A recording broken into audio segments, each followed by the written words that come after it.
11:47 at night, March 14th, 1944. Bavaria, Germany. Private First Class James Thorson crouched in frozen mud behind the administrative building of Stalag Via Moosburg, gripping his grandfather's hand-forged Viking throwing axe. 9 German sentries patrolled the compound perimeter, armed, alert. Professional soldiers who expected nothing unusual on this cold March night. In the next 40 minutes, Jim would kill all 9 without firing a single shot. The SS guards had laughed 3 weeks earlier when they confiscated the axe during prisoner processing. A museum piece, they called it. A Viking toy. Hauptsturmfuhrer Klaus Richter mounted it on his office wall between Wehrmacht recruitment posters, a curiosity to show visiting officers. Look what the Americans bring to war. Medieval weapons. Pathetic. But Jim wasn't American by accident. His grandfather Olaf had immigrated from Norway in 1898 carrying techniques 1,000 years old. Skills most men thought belonged in museums. Skills that would save 17 American lives before sunrise. The first guard stood 42 feet away, smoking near the main gate, rifle slung casually over his shoulder. He had maybe 90 seconds to live. He didn't know it yet.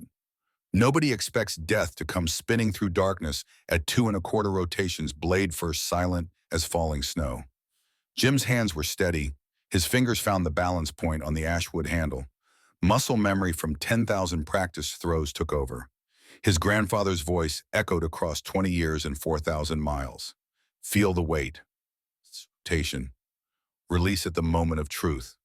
But to understand why a 22-year-old dock worker from Duluth, Minnesota, was lying in Bavarian mud preparing to commit mass murder with a medieval weapon, you need to go back. Back to before Pearl Harbor. Before the world caught fire. Back to a forge on Superior Street, where an old Norwegian blacksmith refused to let Viking techniques die. Back to the summer Jim turned 8 years old. The forge rang with thunder, sharp, metallic, a rhythm older than America itself. Jim stood in the doorway of his grandfather's shop on Superior Street, 8 years old, watching Olaf Thorson shape glowing iron into something useful.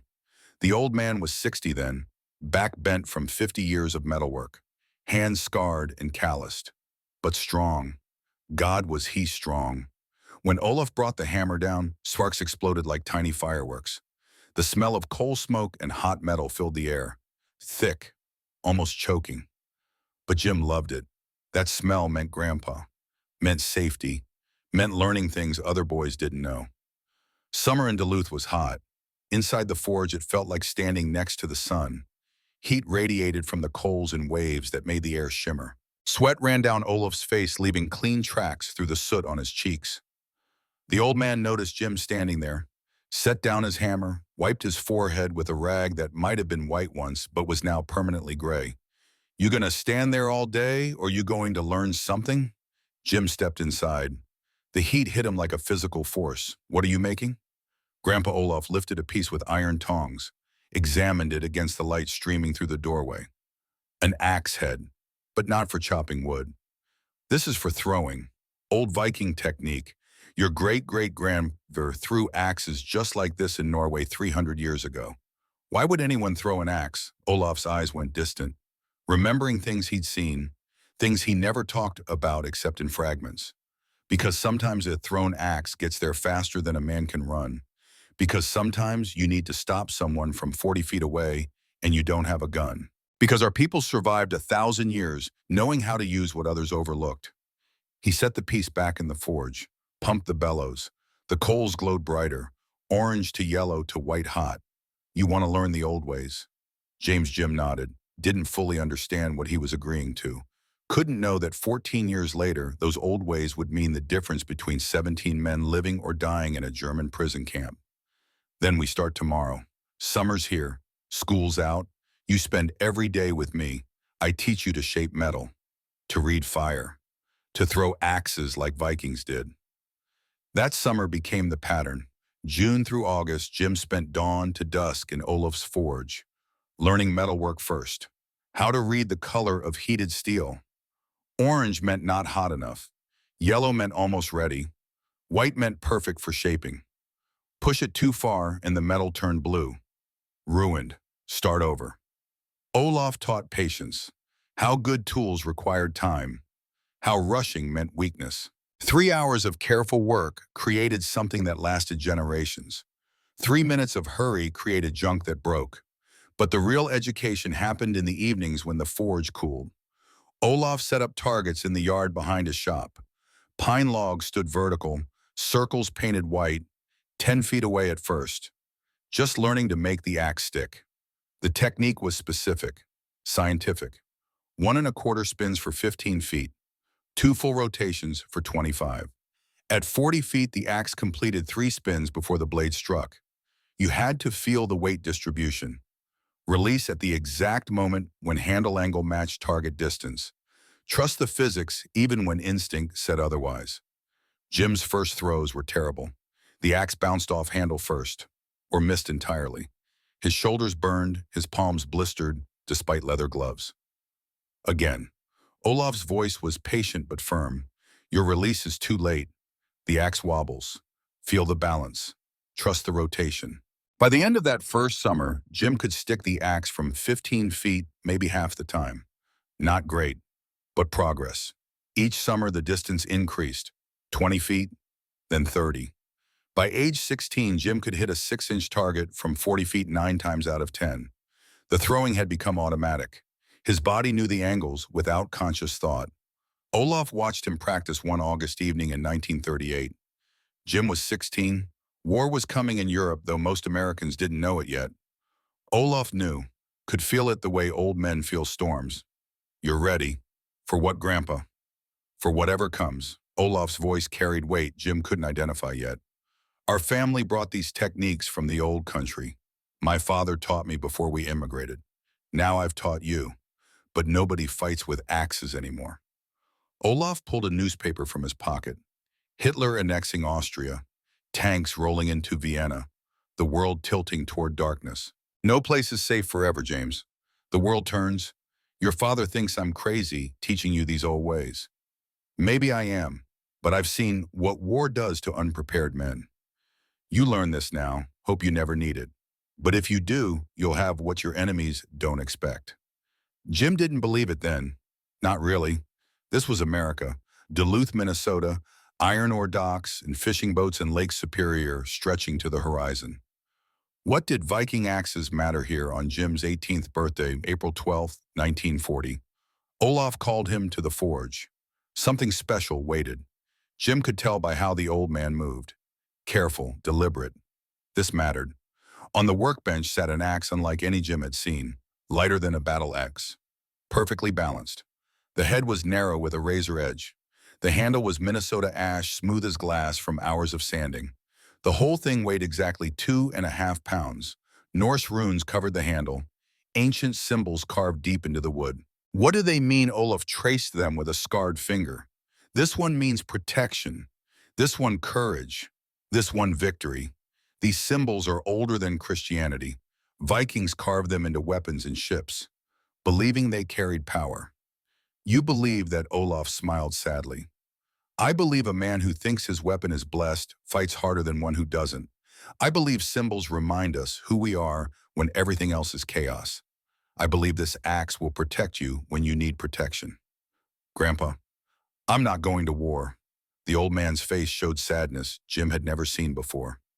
You're 18, James. War is coming whether you go to it or not. Hitler is conquering Europe. Eventually, America will choose. When that happens, boys your age will fight. Old men start wars. Young men die in them. Jim held the axe, felt the balance. Perfect. Like it had been made for his hand alone, which it had been. Olaf had spent 2 years crafting this weapon, testing and adjusting. This is yours now. Our family's skill passes to you. If America stays peaceful, let it die with you. Live a quiet life.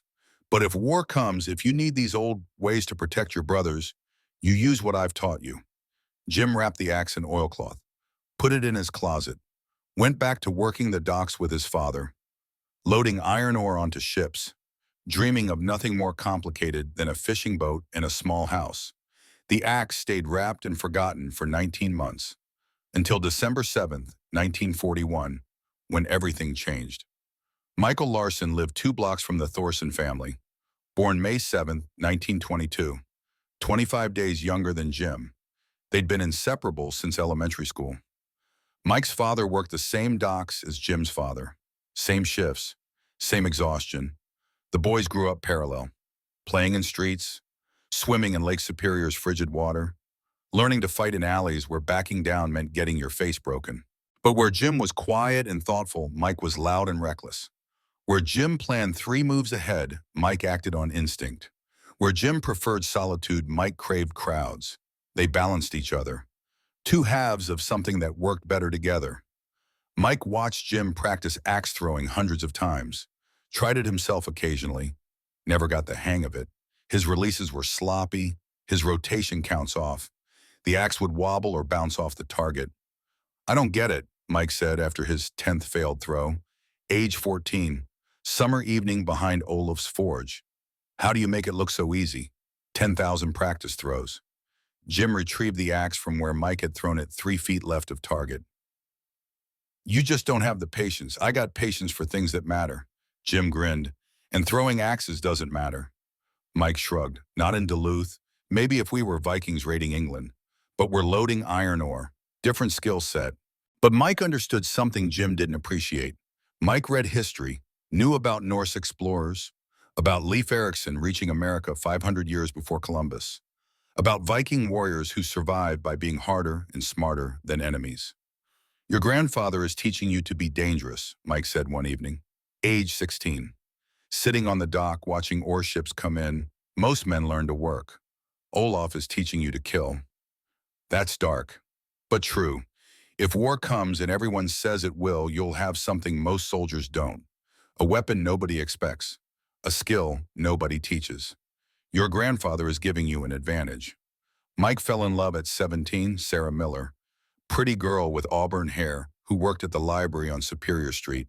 Smart, kind, patient with Mike's recklessness. They started dating autumn 1939. By spring 1940, they were talking marriage, saving money, planning a house in the Norwegian Quarter. Children who'd grow up near the lake. Jim was going to be best man. They'd planned it over beers at the Pickwick, assumed they had all the time in the world. Sarah made them promise to be careful. "If something happens, if America gets involved, you two look out for each other." "Nothing's happening," Mike said. "But yeah, I promise, Jim and I are brothers." Jim nodded, made the same promise, meant it completely, had no idea what that promise would cost. December 7th, 1941, Sunday afternoon. Jim and Mike were at the Larson house, Mike's younger sister teaching them to dance for a church social. Neither boy was any good, but they tried. The radio played swing music. Benny Goodman, Glenn Miller, the soundtrack of an America that didn't know it was about to end. 1:38 p.m., the music stopped. An announcer's voice cut through, shaking, angry, scared. "We interrupt this program. The Japanese have attacked Pearl Harbor, Hawaii by air. Reports indicate heavy damage to the Pacific Fleet. Casualties unknown but presumed heavy." Everyone in the Larson living room froze. Mike's mother crossed herself. His father swore. Quiet, vicious. The kind of curse that comes from deep knowledge of what this meant. Mike looked at Jim, both understanding instantly. Their plans were over. The wedding would wait. The house would wait. Everything would wait. "We're enlisting," Mike said. "Tomorrow." Sarah started crying. That night, Jim went home, opened his closet, found the oilcloth-wrapped axe. He unwrapped it, held it, tested the balance. Still perfect. The runes still visible in lamplight. Protection, courage, victory. Olaf's words came back. "If war comes, if you need these old ways to protect your brothers, you use what I've taught you." Jim didn't know this axe would kill 9 Germans in 8 minutes. Couldn't imagine lying in Bavarian mud. But he knew his grandfather had seen something coming. He rewrapped the axe, packed it at the bottom of a duffel he didn't own yet, but would need soon. Monday morning, the Army recruiting station on Superior Street had a line around the block. Every young man in Duluth trying to enlist, wanting to choose their service rather than wait for the draft. Jim and Mike waited 3 hours, finally reached the desk. A sergeant looked exhausted. "Processing volunteers since dawn. Names James Thorson, Michael Larson, ages 19. Both of us. Any medical conditions?" No, sir. The sergeant stamped papers, pushed them across. Sign here. Raise your right hand. They took the oath together, became property of the United States Army, scheduled to ship to Fort Snelling December 20th. 11 days to say goodbye. December 20th. Dawn. The train station was packed. Families seeing sons off, mothers crying, fathers standing silent with that male stoicism that says everything by saying nothing. Mike's family was there. Sarah couldn't stop crying. Held Mike like if she held tight enough, he couldn't leave. You come back to me. Sarah's voice broke. We're getting married. You promised. I'll come back. Mike believed it completely. War was adventure. They'd win by summer, home by Christmas. Olaf pulled Jim aside, away from crowds, his grip surprisingly strong. James, listen. I won't be here when you get back. Don't say that. I'm 71. I'm tired. I've taught you what I know. Whatever happens over there, you remember. The axe doesn't kill. The man holding it protects. That's what Vikings did. That's what you'll do. I'll come back. We'll throw axes together. Olaf smiled sadly. If God wills it.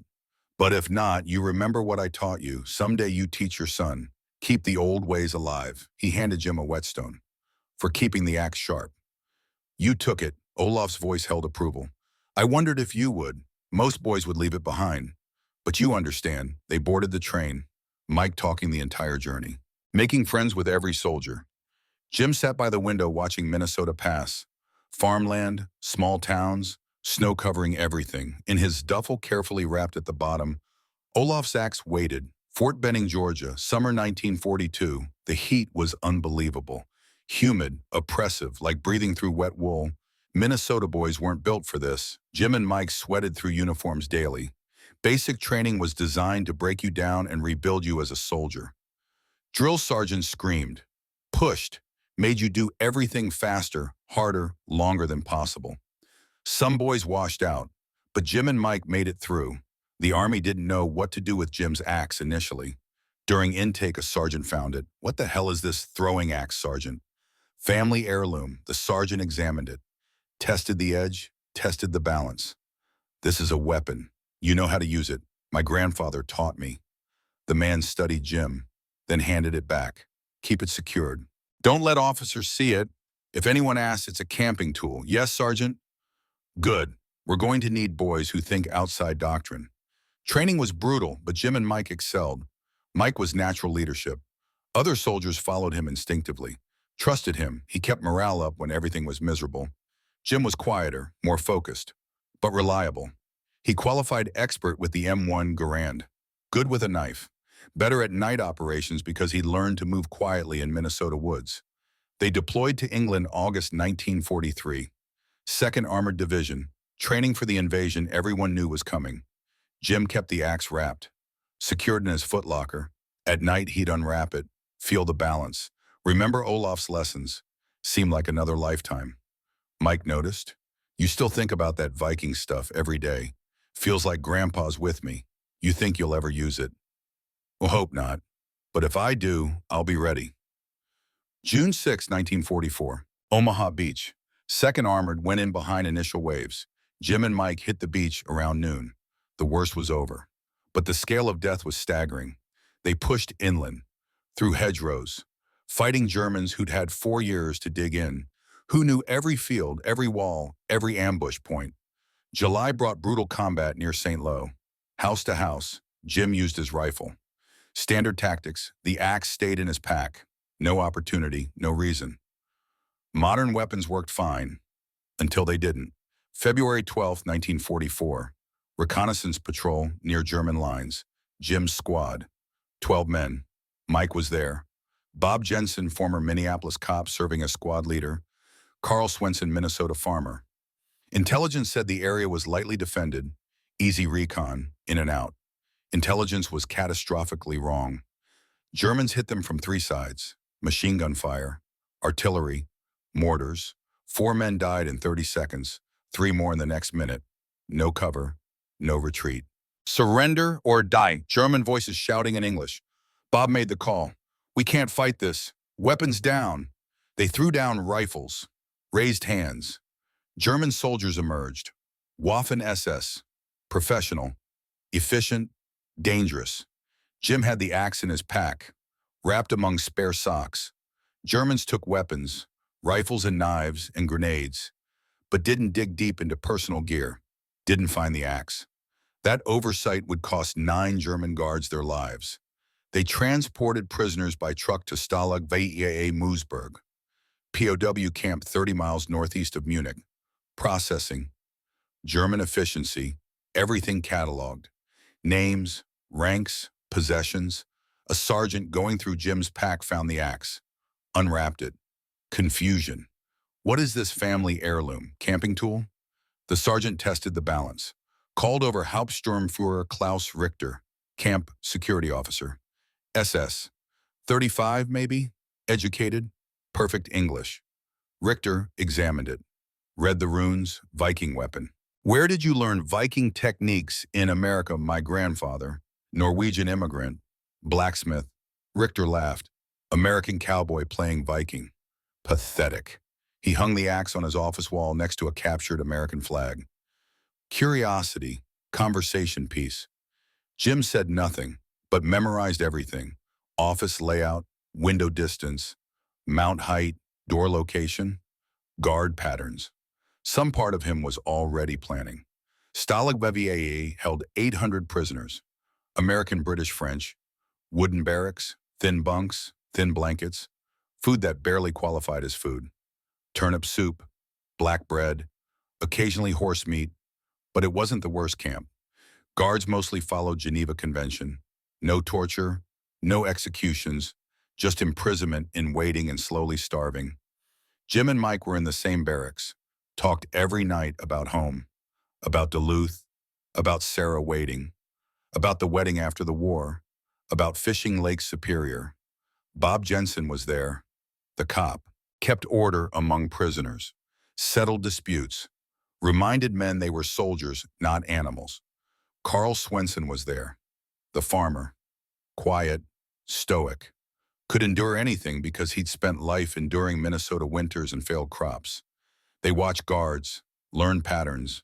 Night shift was 12 men, rotated every 8 hours, walked predictable routes, checked wire every 30 minutes. Jim memorized it all, not planning yet, just observing, building mental maps, counting distances, old habits from hunting. Week 2, March 1st. Guards conducted surprise inspection, barrack search, looking for contraband. They found food in Mike's bunk, bread he'd been hoarding, not for himself, for weaker prisoners who were starving, sharing with men who'd lost hope. Richter ordered punishment, public, 20 lashes in the yard, message about obedience. All prisoners forced to watch. They stripped Mike to the waist, tied him to a post.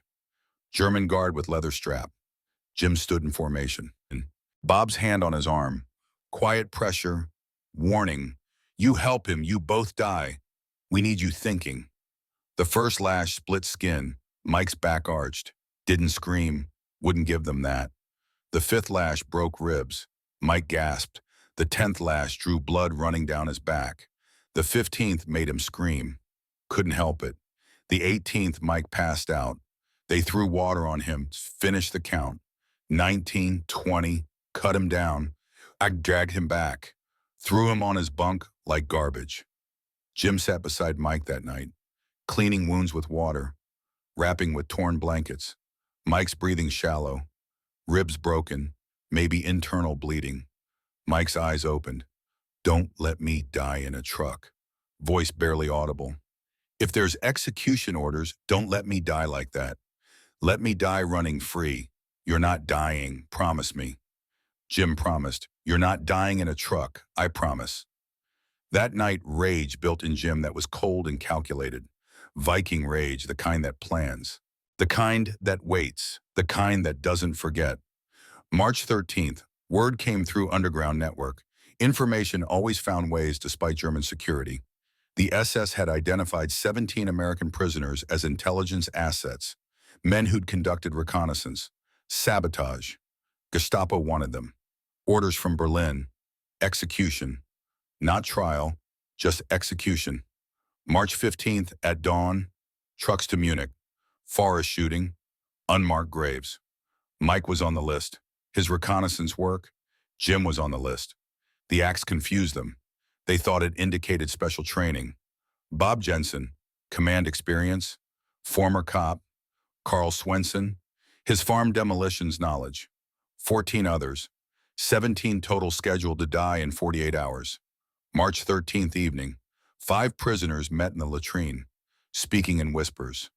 Jim explained what he'd observed, the blind spot, guard patterns, the 30-minute window, his knowledge of Richter's office, the axe on the wall. Bob shook his head. Jim, even if you get that axe, what then? Kill 9 guards silently impossible. Not 9 at once, 1 at a time. With a thrown axe at what distance closest guard is 42 feet. Farthest maybe 68. I've thrown accurately at 40.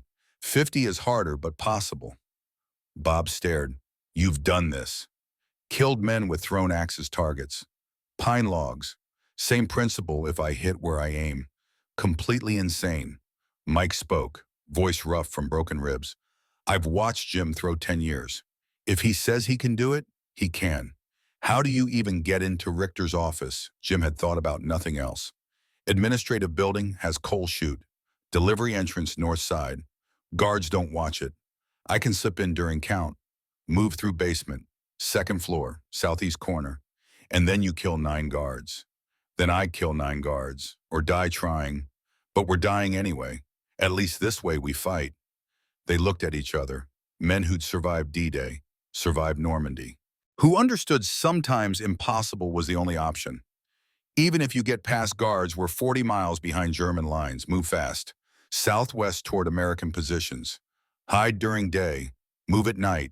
If we're lucky, we might make it. Might. Bob's voice was flat. Might is a long way from will. It's might versus definitely dying in a truck Thursday morning. I'll take might. Silence. Then Bob nodded. If you can get that axe, if you take down even half the guards, rest of us rush the gate. We'll have weapons. Surprise. Mike touched Jim's arm. Brother to brother. Jim, if this works, you're going to carry this forever. 9 men, up close, with your grandfather's axe. That's not something you forget. Jim thought about Olaf's words. The axe doesn't kill. The man holding it protects. I'm not killing 9 Germans. I'm protecting 17 brothers. That's what Vikings did. They agreed to attempt escape March 14th, 24 hours before execution. Simple mathematics. Escape that night or die next morning. Jim spent March 14th memorizing final details. Every guard position, every meal distribution, every patrol change. Building mental maps that needed to be perfect. Throwing distances, calculated and recalculated. Nearest guard 42 feet, second nearest 45. Tower guard 53 feet, elevated 15. 2 outer perimeter guards 60 plus, maybe too far. Jim had never thrown accurately past 50 in practice. Tonight he'd have to try. No choice, Mike was getting weaker. The beating 2 weeks earlier had done internal damage. He coughed, blood occasionally. Moved slowly. Ribs not healing. Don't let me die in a truck, Jim, Mike's voice quiet. Let me die running if I have to die. You're not dying. Jim helped Mike sit. We're going home. You're marrying Sarah. I'm your best man. We planned this. Plans change. Just promise me. If I fall during escape, you keep going. Get the others out. Jim couldn't promise that. Mike was his brother. You fall, I carry you. That's how this works. Bob gathered the 17 condemned prisoners that evening. Assignments. Who would rush the gate? Who would grab weapons? Who would cover rear? Jim gets the axe. Jim takes down guards. We do everything else. Bob's voice was command voice. Jim buys us maybe 2 minutes of chaos. We use those 2 minutes perfectly, or we all die. Clear. Everyone understood. These were soldiers. They'd done impossible things before.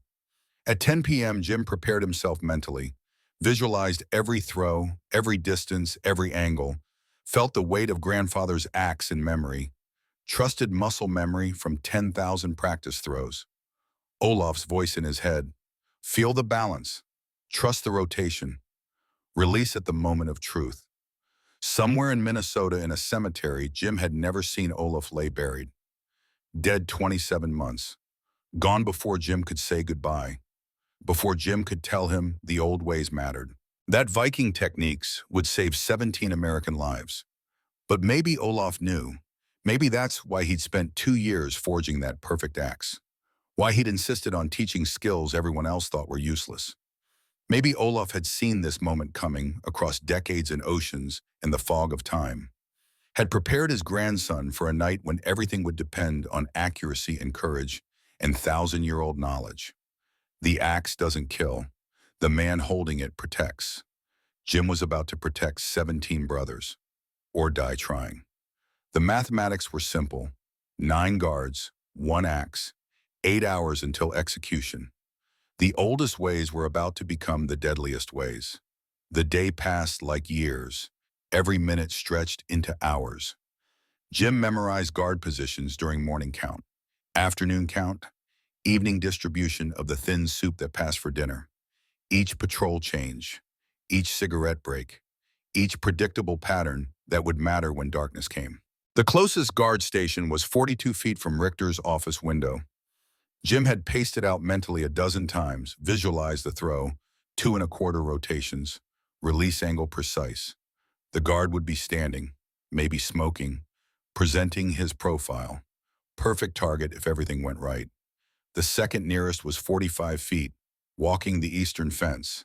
2 1/2 rotations. Harder throw, more room for error, but doable if the first throw didn't raise alarm. Tower guard was 53 feet away, elevated 15 feet above ground. Difficult angle. Physics complicated by the height differential. Jim had never practiced elevated throws, would have to adjust on instinct, hope the muscle memory held. 2 outer perimeter guards patrolled 60-plus feet out, maybe 65, maybe 70, too far for guaranteed accuracy. Jim would have to get closer or use the stolen rifles. Hope chaos bought him time. He ran the numbers over and over. 9 guards. 8 would die from thrown axe if everything was perfect. 1 would require rifle fire. But perfect never happened in combat. Realistically, 6 or 7 from the axe, 2 or 3 from rifles. If he was fast, if he was lucky, if Olaf's ghost was watching. Mike sat on his bunk coughing. The broken ribs from 2 weeks ago weren't healing right. Every breath was pain, every movement careful, deliberate. He'd lost weight, cheekbones sharp, eyes sunken, but determined. Tonight we run. Mike's voice was quiet, hoarse. Tonight we're free or we're dead. Either way beats dying in a truck. Jim nodded, didn't trust himself to speak. The weight of what he was about to do pressed down like physical force. 9 men. He was going to kill 9 men with his grandfather's axe, not in the chaos of battle, not in self-defense from immediate threat, but deliberately, methodically, one after another, hunting them. The axe doesn't kill. The man holding it protects. Jim repeated Olaf's words like a prayer, like absolution for murders not yet committed. Bob Jensen gathered the 17 condemned men one final time. Late afternoon, last light fading, temperature dropping. March in Bavaria was cold. Tonight would be colder. Everyone knows their assignment. Bob's voice was cop voice, command voice. Jim creates the opening. We exploit it. Speed matters more than caution once shooting starts. We get through that gate in under 2 minutes or we die in the wire. Carl Swenson raised a hand. The Minnesota farmer, quiet man who spoke only when necessary. What if Jim doesn't make it out of the building? What if Richter's in his office? What if the door's locked? Then we die tomorrow in the trucks. Bob's answer was blunt. No backup plan, no alternative. This works or it doesn't. Jim's our only shot. The pressure of 17 lives settled on Jim's shoulders like iron weight, heavier than anything he'd carried before. Heavier than his pack on the Normandy beach. Heavier than exhaustion or fear or hunger. I'll make it work. Jim heard his own voice, sounded more confident than he felt. The axe will work. Grandpa knew what he was doing. Mike touched his shoulder. Brother to brother, you've thrown 10,000 times. Tonight's just 10 more throws. Same technique, same physics. You know this. Jim wanted to believe that, wanted to think muscle memory would override terror. That training would suppress the knowledge he was about to kill 9 men who had names and families and probably didn't want to be in Bavaria any more than Jim did. But Vikings didn't have the luxury of doubt. When you raided a foreign shore, when you protected your brothers, when survival required violence, you acted. Clean, fast, efficient. You carried the weight after, not during. Evening count came at 9 p.m. German efficiency. Prisoners lined up. Guards counted. Same routine every night. Predictable. Jim positioned himself near the latrine building, closest structure to the administrative block. When guards ordered prisoners back to barracks, Jim would slip behind the latrine, wait in the blind spot, move when the Northwest Tower guard turned to light his cigarette. 30 seconds of darkness. That's all he'd have. 30 seconds to cross 40 feet of open ground, reach the coal chute, disappear before searchlights swept back. 9:15 p.m. Guards shouted orders. Prisoners shuffled toward barracks. Doors would lock at 9:30. After that, anyone outside would be shot on sight. No warnings. Jim moved. Behind the latrine. Pressed flat against wood siding. Hard hammering. Sweat despite the cold. This was the moment. The commitment. Once he crossed that open ground, there was no going back. Searchlights swept the yard. German voices. Barracks doors slamming. Then relative quiet. Just wind. The creak of tower wood. Distant sound of guards talking. The Northwest Tower guard turned, fumbled for cigarettes. His searchlight swung away, focused on something across the compound. 30 seconds. Jim ran, low, fast, 40 feet in 18 seconds. The coal chute door was exactly where he remembered. Wooden, set into the building's stone foundation. He lifted it slowly. Hinges creaked, but the sound matched the wind. Natural, not alarming. He slipped inside. Closed the door. Complete darkness. The basement smelled like cold stone and mildew and coal dust. Jim felt his way forward, hands on walls, counting steps like Olaf had taught him. 12 steps east. Turn left. 20 steps to the stairwell. Memory map perfect. Training holding. The stairs creaked. Jim waited after each sound. Listening? Nothing. Guards didn't patrol inside at night. Why would they? Prisoners couldn't reach the building. Except tonight one had. Second floor at 11:28 p.m. Richter's office was third door on the right. Jim tested the handle. Locked as expected. He'd stolen a piece of wire, straightened it from a bunk spring, worked it into the lock mechanism. His hands were steady despite adrenaline. He'd picked locks before. Growing up in Duluth. Teenage adventures breaking into abandoned warehouses. The cylinder turned after 90 seconds. The door opened. Richter's office was dark except moonlight through the window. Cold silver light. Clear sky. Good visibility. That would help with the throws, but make him more visible once shooting started. Jim saw the axe immediately. Mounted on the wall between Wehrmacht posters. His grandfather's work. The handle worn smooth from years of practice. The blade still sharp. The runes still visible in moonlight. He lifted it off the mount. Felt the familiar weight settle into his hand like coming home. Tested the balance. Perfect. Exactly as Olaf had made it. Exactly as Jim remembered. For one moment, standing in that German officer's dark office holding his grandfather's axe, Jim felt Olaf's presence. Almost heard the old man's voice across death and distance. The axe doesn't kill. The man holding it protects. I'm protecting my brother's grandpa, just like you taught me. He moved to the window, looked out at the compound. 9 guards visible in moonlight, 3 smoking near the main gate, 2 walking the eastern fence, 1 in the Northwest Tower, 1 checking wire near the latrine, 2 more patrolling between inner and outer perimeter. All carried rifles. Most had pistols. They walked casually. No urgency. Why worry? Prisoners were locked in barracks, half-starved, unarmed. This was just another boring night shift. Jim opened the window slowly. Cold air rushed in.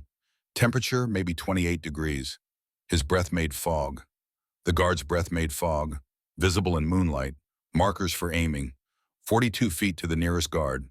Standing by the gate. Rifle slung. Smoking. Profile presented. Couldn't ask for a better first target. Jim gripped the axe. Found the balance point. Visualized the throw exactly as 10,000 practice throws had ingrained. Distance meant 2¼ rotations. Release angle precise. Trust the physics. The guard turned sideways. Perfect profile. Jim drew back, stepped into the throw, body moving through the motion without conscious thought, muscle memory taking over. The axe left his hand at 11:47 in 23 seconds. It spun through cold night air, 2¼ rotations, moonlight catching the blade, silent except for the whisper of displaced air. 2.8 seconds flight time. The blade struck the guard's temple at 11:47 and 26 seconds, sank 3 inches into his skull. Bone cracked. The sound was quieter than Jim expected. Dull. Wet.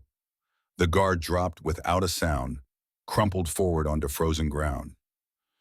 His rifle clattered against stone. Too loud. The second guard 45 feet away turned toward the noise, saw his companion down, started moving to investigate. Jim was already running. Down the stairs, 3 at a time, through the basement, out the coal chute, across the yard to where the first guard lay. Blood pooled around the man's head, steaming in cold air. The smell was copper and meat. The guard's eyes were open, staring at nothing, dead before his brain registered the impact. Jim pulled the axe free. One hard yank. Blade came out with a sucking sound that would haunt him for decades. Grabbed the guard's rifle. Checked the magazine. 8 rounds. Took extra ammunition from his belt. The second guard came around the corner of the administrative building. Saw the body, saw Jim standing there. Started to raise his weapon, mouth opening to shout. Jim threw.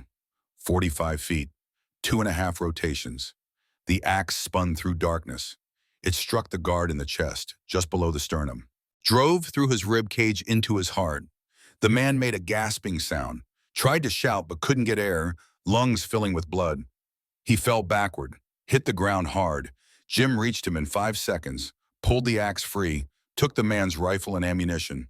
2 guards down, 7 remaining. No alarm yet, but the tower guard had noticed movement, was turning his searchlight toward the administrative building. Sweeping, looking for what didn't belong. Jim dropped flat, played dead next to the second guard's body. The searchlight beam passed over him, paused, moved on. But the tower guard was suspicious, called out in German. Halt. Where ist da? No response. The guard called again, louder, working the bolt on his rifle. 3 guards at the gate started moving, bringing rifles up, spreading out. They'd find the bodies in 30 seconds, would raise full alarm. Jim had no time for stealth. Stood up with a stolen rifle. Stepped out from cover, fired twice, controlled shots. Aimed, 1 gate guard went down. Another dove behind the guard shack. Third started running toward the barracks, shouting for reinforcements in German. The tower guard opened fire. Bullets struck ground near Jim's feet, kicked up frozen dirt, sparked where rounds hit stone. Jim ran for the fence, threw himself behind a drainage ditch, rolled to his knees with the axe in hand. The tower guard was 53 feet away, elevated 15 feet in his wooden tower. Difficult angle, hard throw, physics complicated by the height differential, but no choice. Jim stood, drew back, released. The axe spun 3 full rotations, rising, angling up. Terminal ballistics, fighting gravity. It struck the guard's shoulder instead of his head. Not a kill shot, buried in muscle and bone. The guard screamed, dropped his rifle, clutched at the axe handle protruding from his shoulder. Jim grabbed the second stolen rifle, aimed, fired 4 rounds, 2 hit center mass. The guard fell backward in the tower, crashed through wooden railing, landed on ground with the sound of breaking branches. Jim ran to him, retrieved the axe from his shoulder, finished him with a quick strike to the throat. 4 guards dead, 5 remaining. The 2 outer perimeter guards were running toward the compound, attracted by gunfire, 60 feet out, closing fast. The guard who'd reached the barracks was still shouting, trying to organize response. The remaining gate guard was behind cover, firing blindly. Jim counted rounds. Gate guard had fired 6 times, probably had 4 left. The 2 perimeter guards were carrying rifles. Full magazines. Would be in effective range in 30 seconds. Decision time. Jim sprinted toward the main gate. Using the guard shack for cover, rifle fire tracked him. bullets snapping past his head. One round so close he felt air displacement. The gate guard leaned out to get better angle, exposed his head for 2 seconds. That was enough. Jim threw from 30 feet, 1.5 rotations. The blade split the man's skull vertically, drove down through his brain. He died instantly, fell forward across the guard shack windowsill. Jim reached him, pulled the axe free, blade slick with blood and brain matter, grabbed ammunition. The two perimeter guards were 40 feet away now, firing as they ran, not aiming carefully, just suppressing fire. Jim dropped behind the guard shack, loaded fresh magazines into both rifles, controlled his breathing, let them come. The guards advanced recklessly, thought they had him pinned. Numbers and rifles beat one man with an axe. That's what training said. When they were 30 feet away, Jim stepped out, fired both rifles simultaneously. Trigger discipline, aim shots despite chaos. One guard took 3 rounds in the chest, fell like a puppet with cut strings. The other caught 2 in the stomach, went down screaming, clutching his abdomen, trying to hold intestines in. Jim approached the stomach shot guard. The man was young, maybe 20, terrified, begging in German, eyes wide, blood pooling, steaming. For a moment, Jim saw him as a person, someone's son, maybe someone's husband, a German who'd been drafted, fighting for his country just like Jim. Then he thought about Mike beaten unconscious, about 17 men scheduled to die in trucks, about Olaf teaching him that the axe protects brothers. Jim raised the axe. The guard closed his eyes, whispered something that might have been prayer. Jim struck once. Clean. The screaming stopped.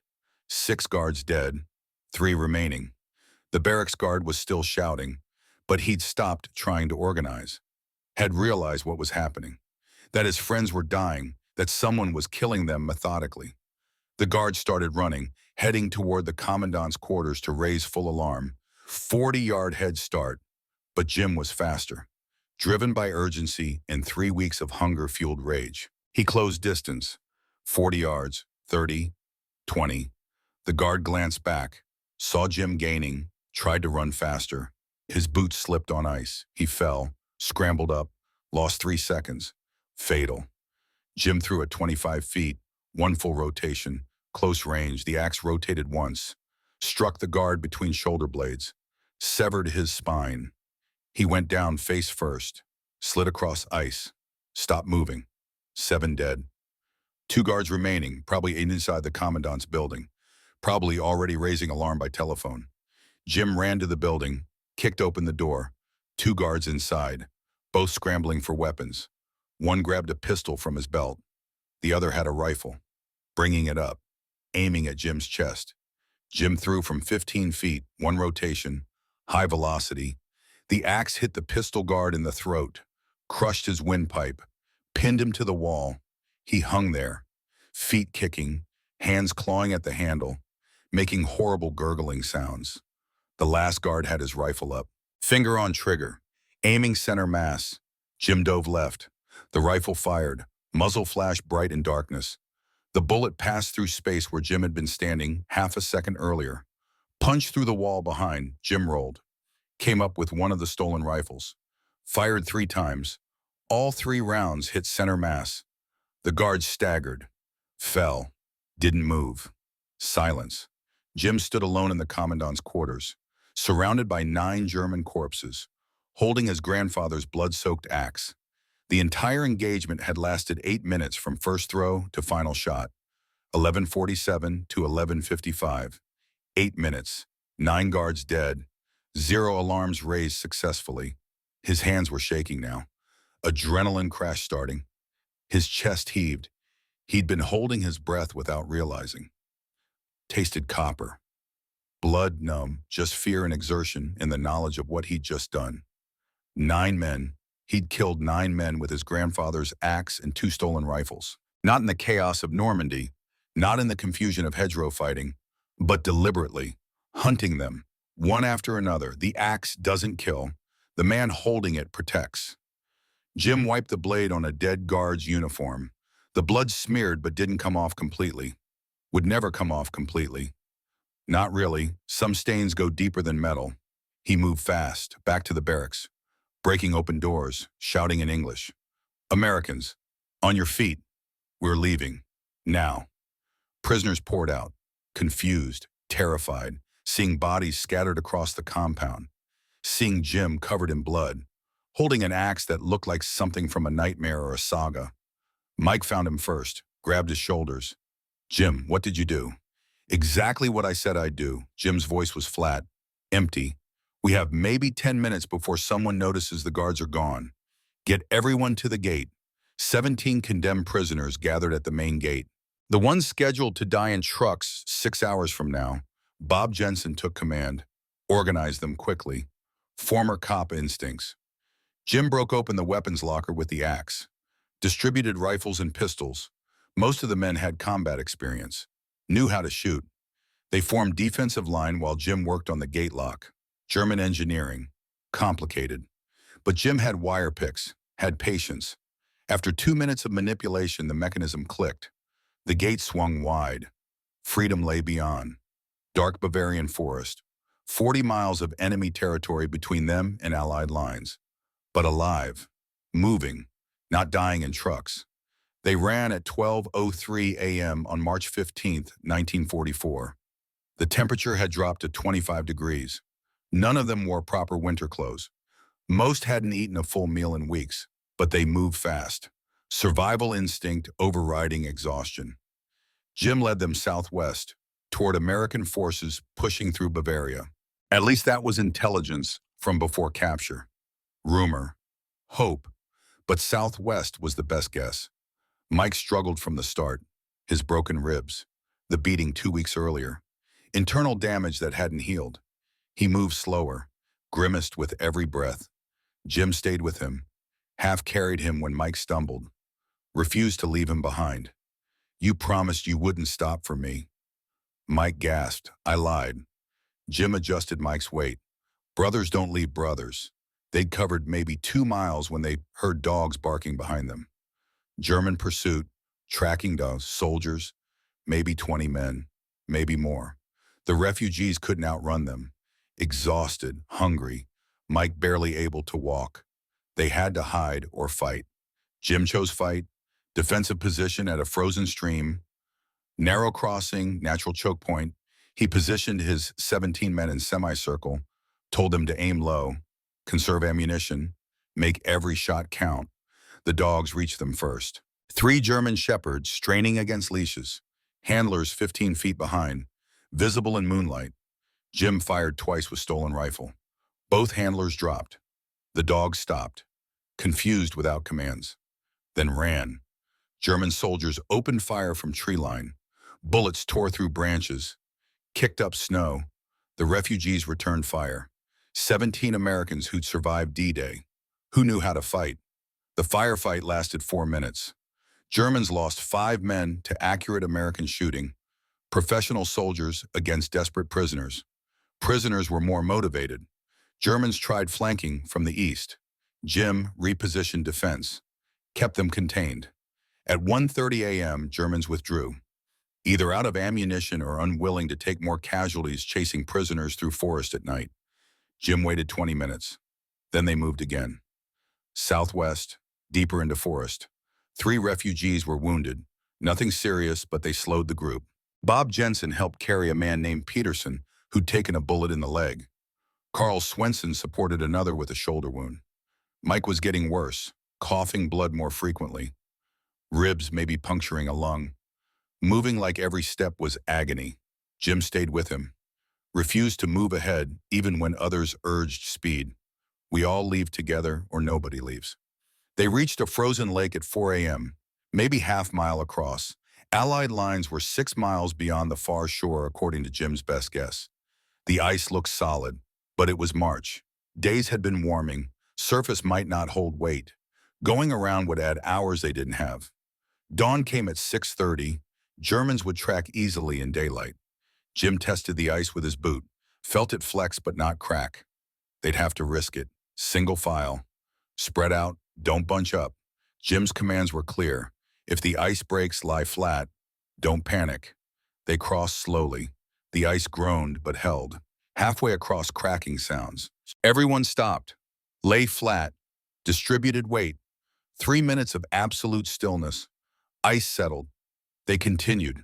Mike fell through a weak spot, broke through up to his waist, icy water. Hypothermia would set in fast. Jim pulled him out, stripped wet clothes, gave Mike his jacket, wrapped him in everything they could spare. "We have to move fast," Jim's voice urgent. "Mike needs warmth or he dies." Everyone made it across, nobody drowned, but Mike was shaking uncontrollably, hypothermia setting in despite their efforts. The last 6 miles passed in blur, pure survival mode, exhaustion beyond description. Mike unconscious now, being carried by Jim and Bob together. Peterson barely conscious from blood loss. Carl coughing blood. Maybe pneumonia, but they kept moving. Southwest, toward freedom, toward Allied lines they prayed were where intelligence said. At 7:42 a.m. on March 15, 1944, they crossed into Allied territory. American forward position. 200 yards past German lines. American sentries saw them coming, raised weapons, then lowered them when they saw the condition. 17 men, walking wounded, hypothermic, half dead but alive. Medic, someone get a medic. American voices, beautiful sound, freedom sound. Jim collapsed against a tree, finally allowed himself to stop. Mike was unconscious beside him, still breathing, barely. All 17 prisoners survived initial escape. They transported them to field hospital, treated wounds, frostbite, hypothermia. Mike developed pneumonia but recovered after 2 weeks. Peterson's leg wound healed without infection. They spent 3 weeks in field hospital before being cleared. Jim lay in a hospital bed staring at ceiling. The axe was wrapped again in oilcloth. Clean but not clean. Would never be clean. 9 German lives stained into the metal deeper than blood. The axe doesn't kill. The man holding it protects. Jim had protected 17 brothers. Kept his promise to Mike. Honored Olaf's teaching. Used 1,000-year-old Viking techniques to save American lives. But he'd also killed 9 men. Hunted them. Struck them down one after another with his grandfather's axe. That weight would never lift. That knowledge would never fade. Some nights Jim woke screaming. Seeing the young German guard begging. Seeing the tower guard falling. Seeing blood on moonlit snow.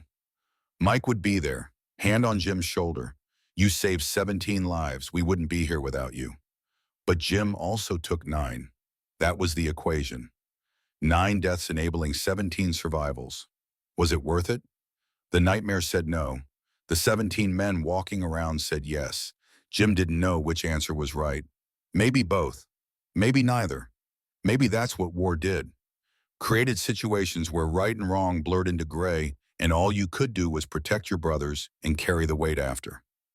The axe lay wrapped in oilcloth, waiting. Jim would carry it home. Would keep it the rest of his life. Would never throw it again except in nightmares. But he'd also never forget what Olaf taught him, that sometimes the oldest ways are the deadliest ways. That Viking techniques could save lives in 1944 Bavaria. That a grandfather's love could reach across death and distance to protect his grandson when it mattered most. 9 guards dead, 17 prisoners free. And all because an old Norwegian blacksmith refused to let ancient skills die. That was legacy. That was meaning. That was worth carrying the weight. The field hospital at Regensburg smelled like disinfectant and death. Clean death. Medical death. Not the raw copper smell of blood on frozen ground. Not the sweet rot of bodies left too long. But death nonetheless. Jim lay in a white bed staring at a white ceiling. 3 weeks since the escape. 3 weeks of doctors and questions and men in uniforms who didn't believe what 17 prisoners kept saying. Mike was 2 beds over, still recovering from pneumonia. The hypothermia from the frozen lake had nearly killed him. Lungs filled with fluid, temperature dropped so low doctors said he shouldn't have survived. But he did. Stubborn Minnesota bastard refused to die through everything they'd been through. "You awake?" Mike's voice was rough, damaged, would never sound quite right again. Yeah. Still having the dreams, Jim didn't answer. Didn't need to. Mike knew. They all knew. 17 men who'd escaped together. They all had dreams. But Jim's were different. Jim's featured faces, the young German guard begging, the tower guard falling, blood steaming on frozen ground. The British intelligence officer arrived on April 15th, Captain something. Jim didn't catch the name, didn't care. The man had a folder thick with papers, typed reports, witness statements, Private Thorson. The officer sat beside Jim's bed. I need you to walk me through the escape again, every detail. Particularly the 9 guards. Jim had told this story 6 times already. To American intelligence, to British intelligence, to a French liaison officer who spoke terrible English. Each time they looked at him like he was lying, or crazy, or both. I've already explained it. Explain it again. The officer's voice was patient but firm. 9 German sentries killed with throwing axe. You understand why this requires verification. So Jim told it again. The coal chute, Richter's office, the window, 42 feet to the first guard, 2 1/4 rotations, temple strike, the second guard at 45 feet, chest strike, the tower guard at 53 feet elevated 15, shoulder hit first, had to finish with rifle. All 9 guards, all the distances, all the physics. Same story he'd told 6 times before because it was true and truth doesn't change no matter how many times you tell it. The officer made notes. Where did you learn to throw an axe with this level of accuracy, my grandfather? Norwegian immigrant, blacksmith in Duluth, Minnesota. He taught me from age 8 to 18, 10 years of practice, 10,000 throws. And you truly believe you killed 9 trained soldiers with this technique? I don't believe it. Jim's voice was flat. I know it. I was there. So were 16 other men who'll tell you the same thing. The officer interviewed all 17 survivors separately, compared statements, looked for inconsistencies, found none. Every man confirmed Jim's account. The guards died exactly as Jim described. The distances matched. The timeline matched. The physics worked. German records from Stalag Valley supported it. 9 centuries unaccounted for on March 15th. Investigation ongoing. Bodies found with bladed weapon trauma. No explanation how a prisoner acquired such a weapon or developed the skill. The British wrote their report April 28th, documented everything. Recommended Jim for America's highest military decoration, the Medal of Honor, for extraordinary valor, for tactical ingenuity, for devotion to fellow soldiers. The ceremony happened June 7, 1944, temporary Allied headquarters in England. Day after D-Day, the second invasion, the big push that would end the war, or so everyone hoped. General Dwight D. Eisenhower stood before assembled soldiers, rows of men in dress uniform, medals being awarded, recognition for valor. Jim stood at attention, still thin from captivity, but recovered, healthy, alive. Eisenhower read the citation. His voice carried across the assembly. Private First Class James Thorson, on the night of March 14th through 15th, 1944, single-handedly neutralized 9 enemy combatants using an improvised weapon, leading to successful escape of 17 American prisoners. His actions demonstrate extraordinary valor, tactical ingenuity, devotion to fellow soldiers. Eisenhower pinned the Medal of Honor to Jim's chest.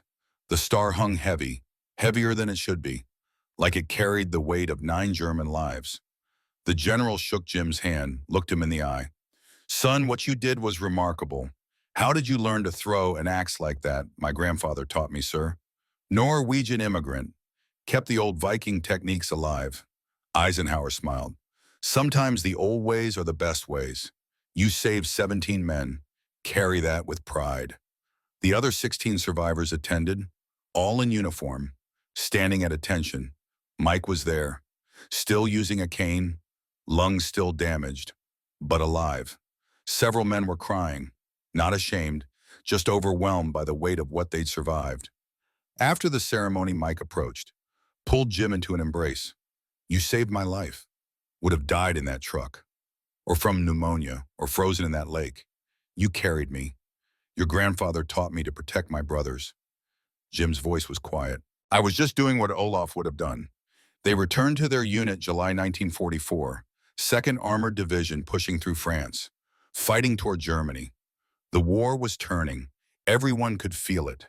Allied momentum building. German resistance crumbling. Maybe home by Christmas after all. But first they had to finish it. They fought through summer, through fall, into winter. December brought the Battle of the Bulge. German counteroffensive. Desperate last attempt. Jim and Mike's unit was there, fighting in snow and cold that reminded Jim of the escape 9 months earlier. But this time they had proper gear. Hot food, ammunition, support, not running for their lives, just doing their jobs. Mike's lungs struggled in the cold. He coughed constantly, couldn't keep up on long marches, but refused medical discharge, stayed with his unit, stayed with Jim. May 8th, 1945. Victory in Europe. Germany surrendered. The war everyone thought would last forever was suddenly over. Soldiers celebrated, drank, kissed nurses, sang, acted like men who'd just been given their lives back. Jim sat alone, thought about the 9 Germans, about whether they'd live to see surrender.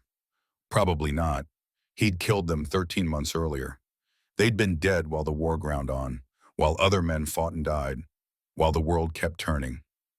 Sometimes Jim wondered about their families, whether wives got letters, whether children asked when Papa was coming home, whether anyone knew what happened to the 9 guards who disappeared from Stalag VEA on a cold March night.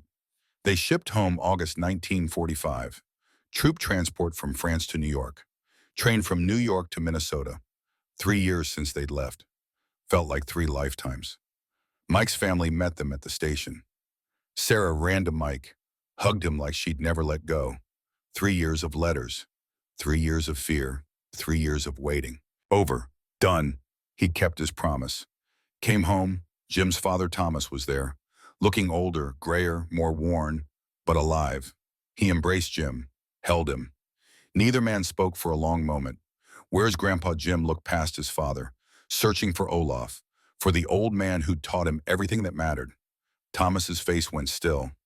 Son, your grandfather passed away. December 42, I wrote you.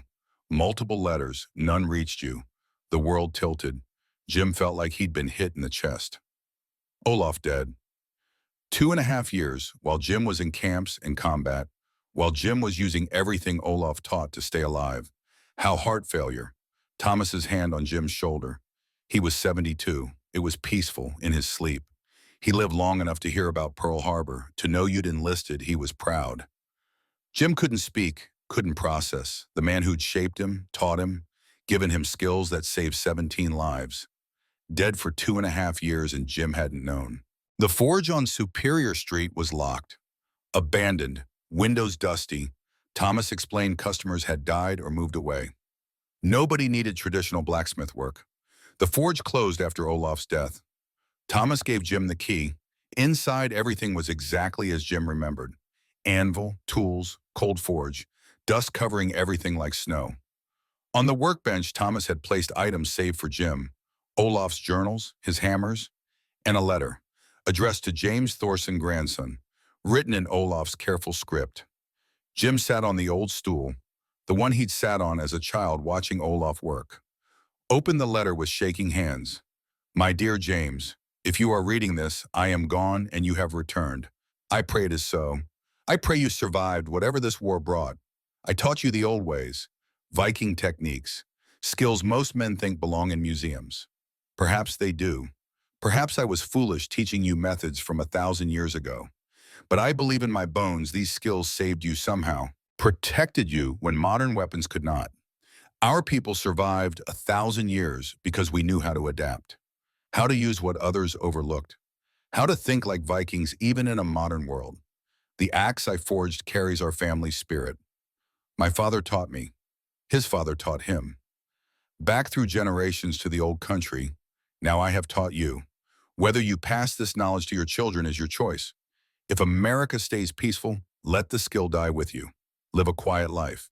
But if your sons ask to learn, if your grandchildren show interest, remember, these skills are not for killing, they are for protecting. That is what Vikings understood. That is what I tried to teach you. I am proud of you, James. Whatever happens in this war, whatever you must do to survive and protect your brothers, I am proud. The axe does not kill. The man holding it protects. You will understand this by the time you read this letter. Your grandfather always Olaf Thorson.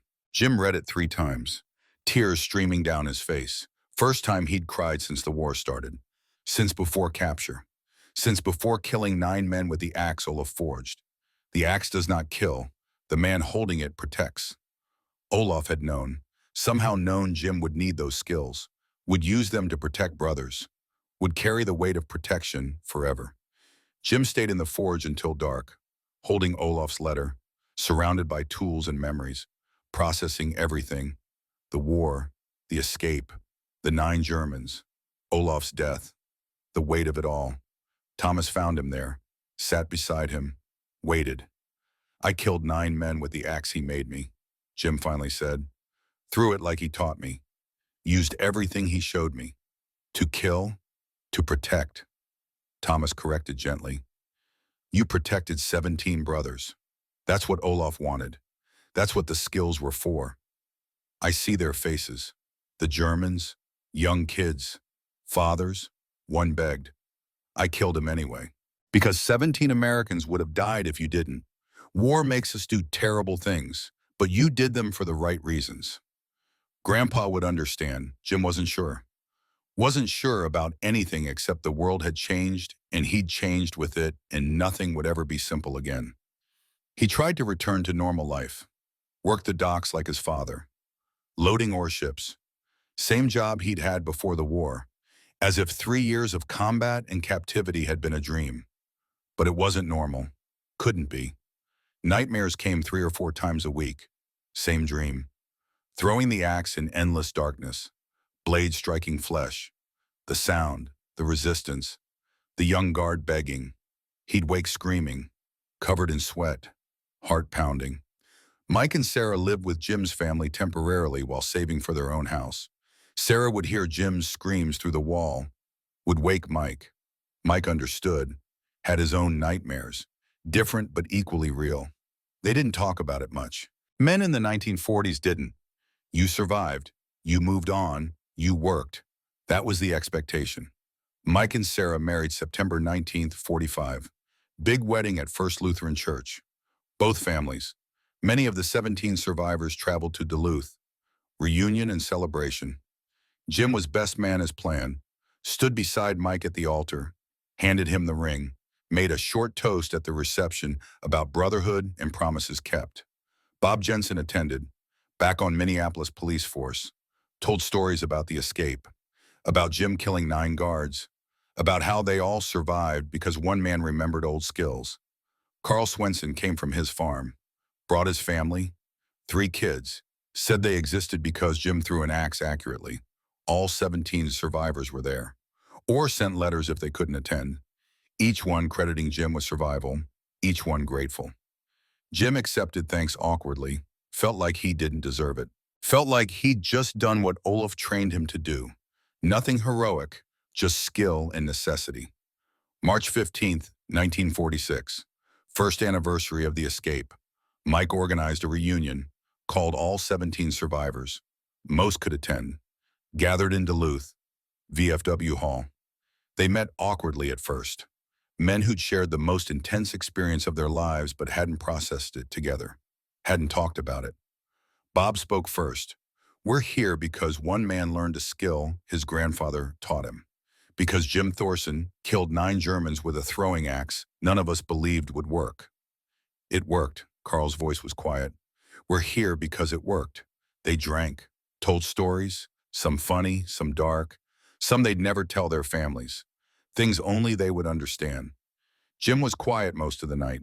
Mike noticed. Pulled him aside. You okay? I killed 9 men, Mike. With my grandfather's axe. Sometimes I dream about it. Their faces, the young one who begged. Mike's response was firm. You saved 17. We wouldn't be here without you. My kids wouldn't exist without you. Sarah and I are trying for a baby. That child will exist because you threw an axe accurately. Jim nodded. Couldn't quite accept it, but appreciated Mike saying it. The reunion became annual tradition. Every March 15th, sometimes in Duluth, sometimes Minneapolis, sometimes other cities where survivors lived, but always together, always remembering.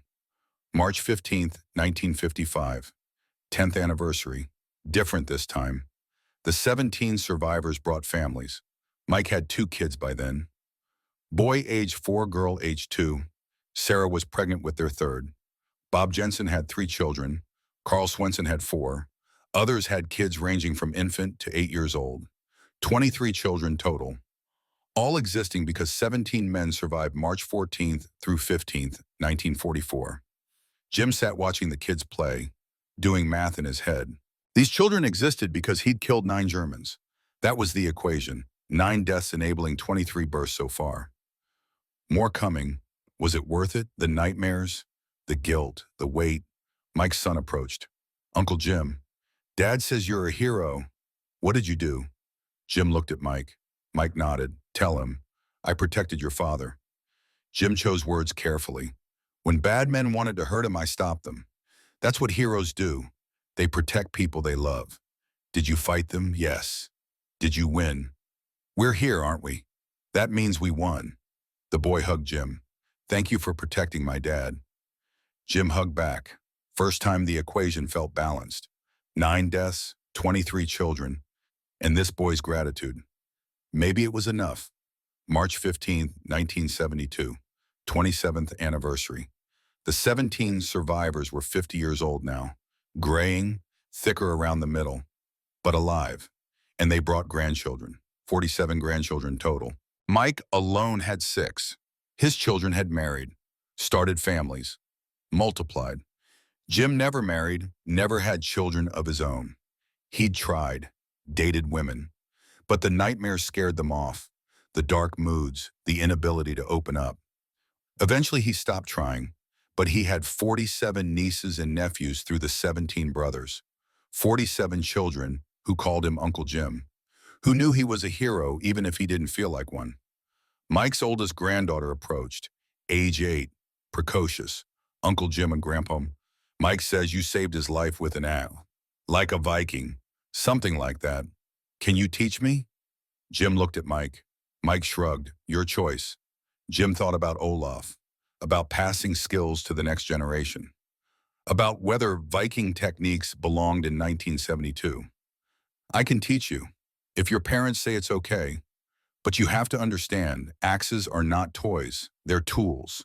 Tools can protect or destroy depending on who holds them. I understand. Her voice was solemn. Jim taught her that summer.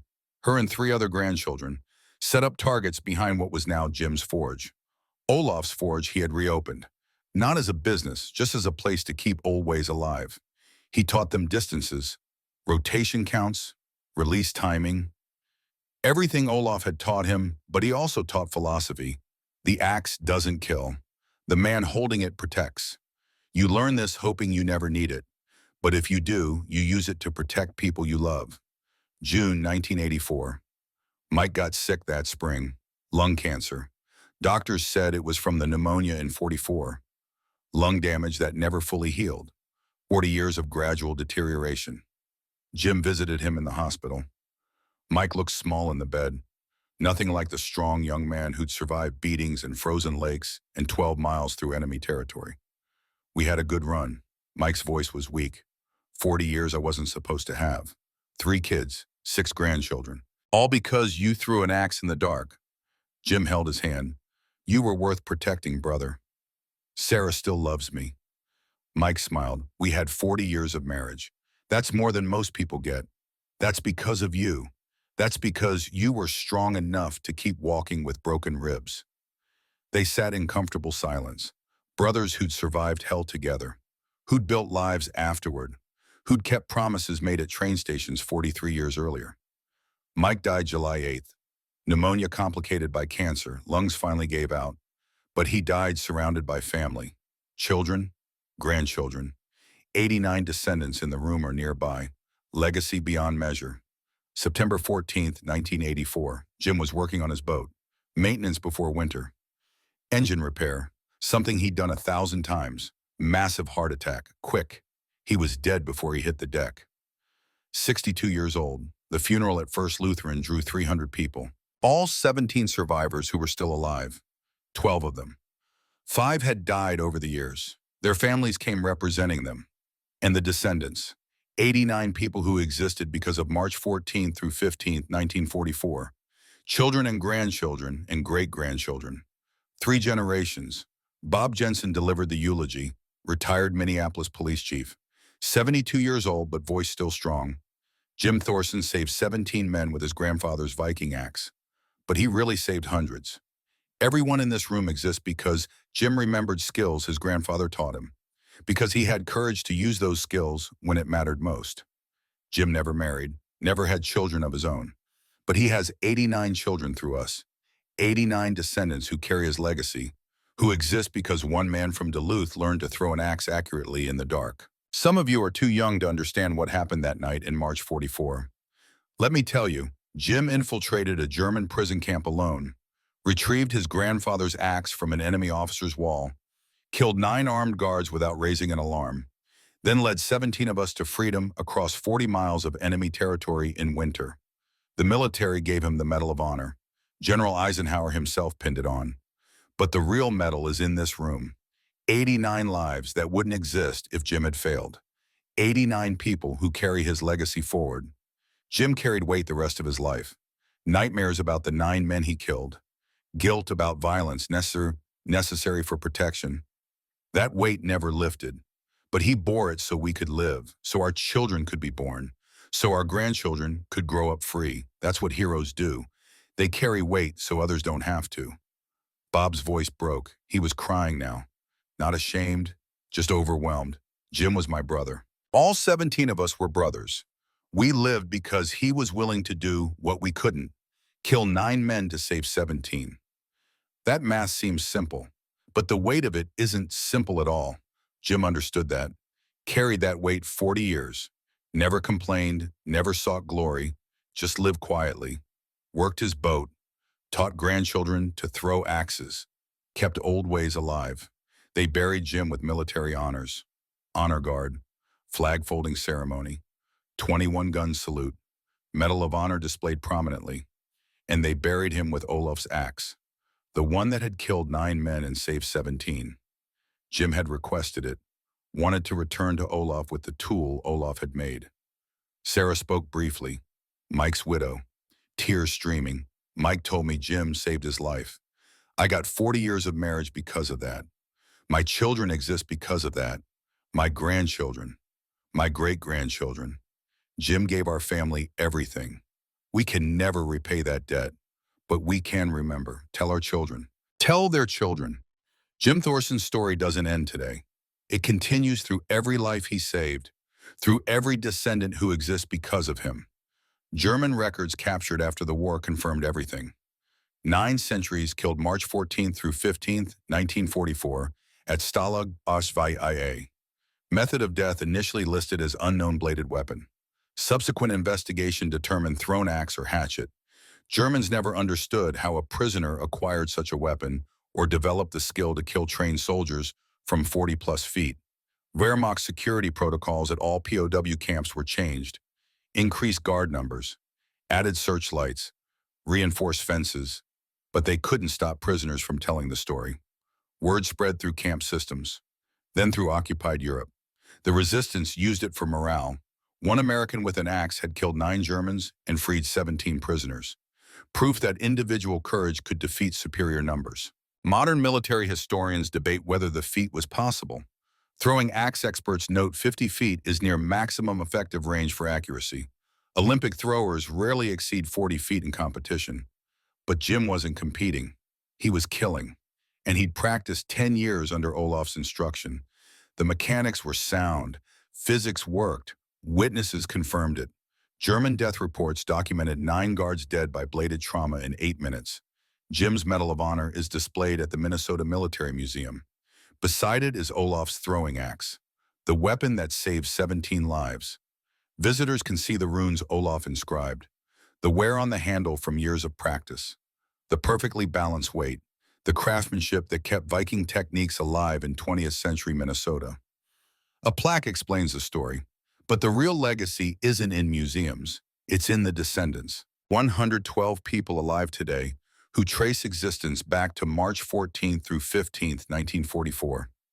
Back to one man with his grandfather's axe, Three of Mike's great-grandchildren learned axe throwing. One competed nationally, won championships, used techniques unchanged for 1,000 years. From Vikings to Olaf to Jim to modern competition, they tell Jim's story about protecting brothers, about old skills saving lives, about the axe that doesn't kill but protects those who hold it right. Jim Thorson never became famous outside military history circles. Most Americans don't know his name, but the 89 descendants who gathered for his funeral knew.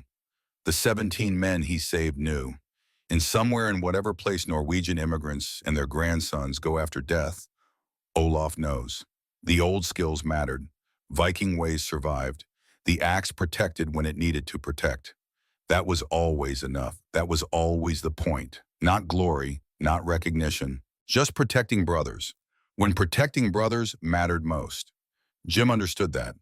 Olaf had taught him. And in the end, that teaching saved 17 lives and created 112 descendants and proved that sometimes the oldest ways are the deadliest ways and the best ways. The axe lies in a museum now, behind glass, safe, the runes still visible, protection, courage, victory, words carved by an old Norwegian blacksmith who refused to let ancient knowledge die. Beside it hangs Jim's Medal of Honor, blue ribbon, bronze star, recognition from a grateful nation. But the real recognition is walking around, living, breathing. 112 people who exist because a 22-year-old from Duluth remembered what his grandfather taught him, who trusted muscle memory in darkness, who threw with accuracy that saved brothers.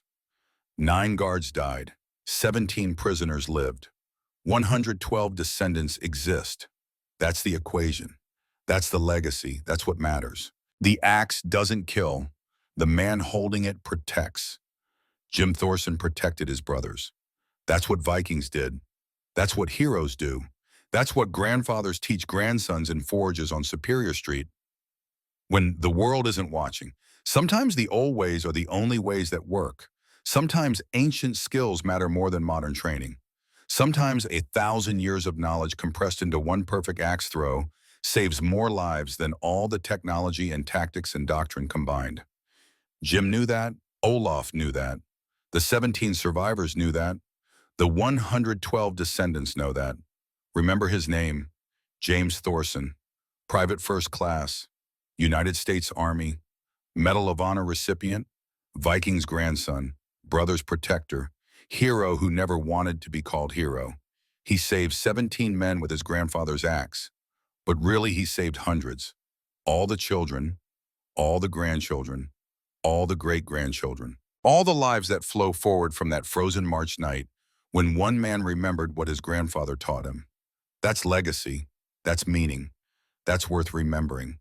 The oldest ways, the deadliest ways, the best ways, Viking ways.